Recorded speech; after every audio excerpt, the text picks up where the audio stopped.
Whatever lives in my basement isn't human anymore. Not sure if this story will make any sense to people who haven't experienced homelessness or what it's like to live out of your car with your kids. It's the most difficult thing I have ever done in my life.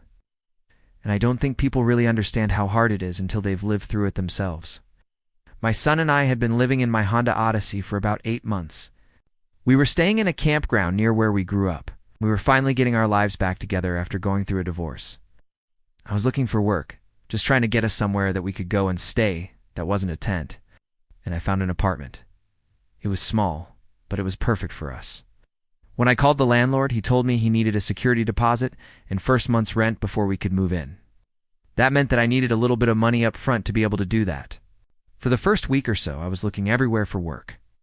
No one would hire me without a home address. I was worried because I had less than 2 weeks to find the money. I'd gotten a few odd jobs here and there, but it wasn't enough to pay the deposit and the rent. Then I saw a job online that said all experience levels were welcome. It was for a farm about 30 minutes away. Thought I might as well apply. So the next day I got a call saying that they wanted me to come in and fill out an application. I drove there and it was a dairy farm. They milked about 2,000 cows twice a day. I talked to the farm manager and I told him about my situation. I explained that I was desperate to get out of my van and get into a house and I needed this job. He said that he understood and he hired me on the spot. I was so excited when I told my son that I had a job. He was happy for me, and he was happy that we wouldn't have to live in the car anymore.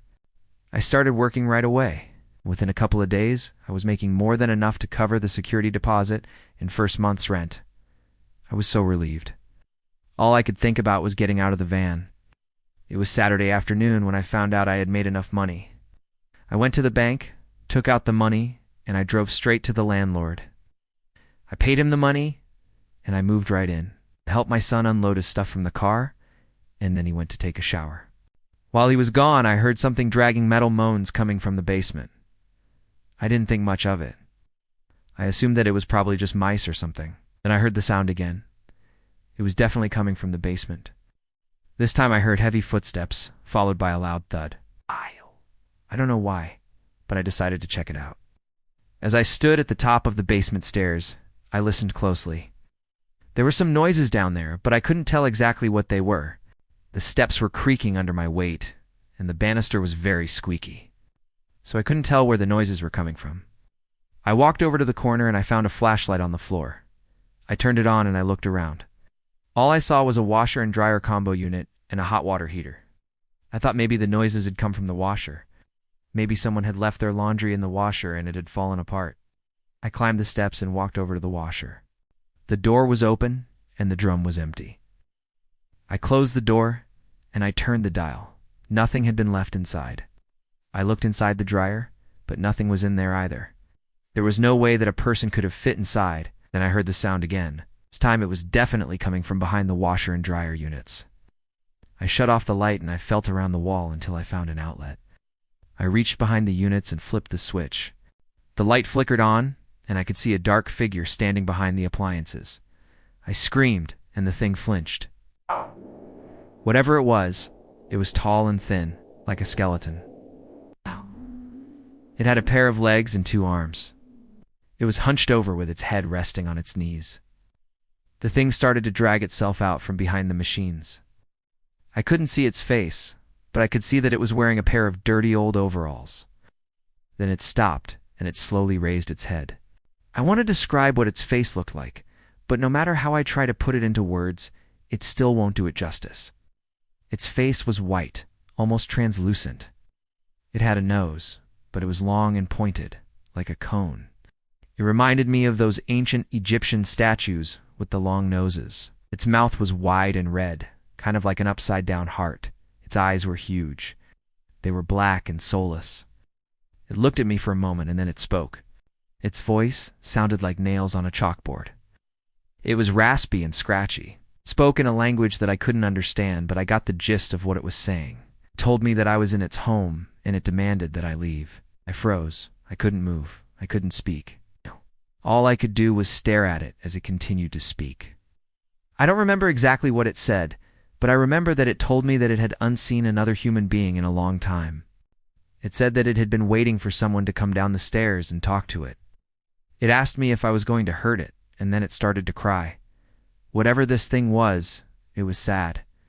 It was lonely, and even though it looked scary, I felt bad for it. I wanted to comfort it, but I couldn't move. Wanted to tell it that I wouldn't hurt it, but I couldn't speak. Stood there staring at it for what seemed like hours, but was probably only a few minutes. Finally, I found my voice.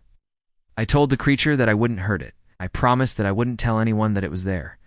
In return, I asked it to please stay quiet. I didn't want to hear it dragging itself around the basement while I was trying to sleep.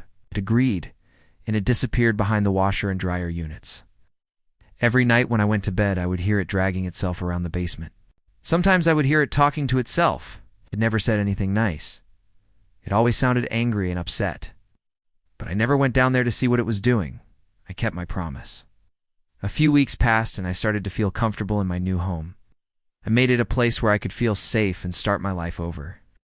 Every night I would listen to whatever lived in my basement scream and yell, and I would hold my breath until it fell silent.